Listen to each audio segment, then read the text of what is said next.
రాహుల్ గాంధీ ఎన్నికల ముందు ఇచ్చిన హామీ మేరకు కాంగ్రెస్ ప్రభుత్వం సీఎం రేవంత్ రెడ్డి కులగణన ప్రారంభించారని జోగులాంబ గద్వాల్ జిల్లా మాజీ జెడ్పీ చైర్పర్సన్ గద్వాల నియోజకవర్గ కాంగ్రెస్ పార్టీ ఇన్ఛార్జి సరిత అన్నారు. ఇక తన నివాసంలో ఏర్పాటు చేసిన విలేకరుల సమావేశంలో ఆమె మాట్లాడారు.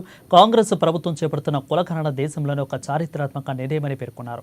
కులగణనతో ఎస్పీ, ఎస్సీ, ఎస్టీ అదేవిధంగా బీసీ మైనార్టీలకు మేలు జరుగుతుందని అన్నారు. తెలంగాణ రాష్ట్ర ప్రభుత్వం కొరకు సీఎం రేవంత్ రెడ్డి కృషి చేస్తున్నారని తెలిపారు. ఇక ఎంపీ మల్లు రవి గద్వాలను దత్తత తీసుకున్న విషయం తెలిసిందేనని ఇక గద్వాల అభివృద్ధికి జరుగుతుందని అన్నారు.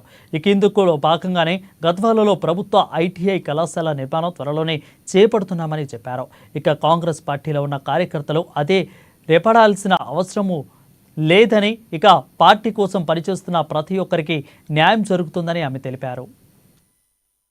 కొంతమంది ప్రతిపక్ష నాయకులు కావాలనే ఉద్దేశపూర్వకంగా కాంగ్రెస్ ప్రభుత్వం మీద బురద చల్లాలనే ఉద్దేశంతో ఈరోజు ఎన్నో ప్రయత్నాలు చేస్తున్నారు.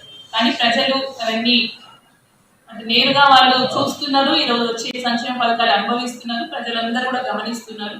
సో డెఫినెట్ గా రాబోయే కాలంలో కాంగ్రెస్ ప్రభుత్వం ఇచ్చిన హామీలన్నీ కూడా పూర్తి చేసే బాధ్యత మా పార్టీ పెద్దలది, మా గౌరవ ముఖ్యమంత్రి రేవంత్ రెడ్డి గారిది. ఇక్కడ స్థానికంగా కాంగ్రెస్ పార్టీ ఇన్ఛార్జ్ గా కాంగ్రెస్ పార్టీని ముందుకు తీసుకెళ్లే బాధ్యత కావచ్చు, మా కాంగ్రెస్ పార్టీని నమ్ముకున్న కార్యకర్తలు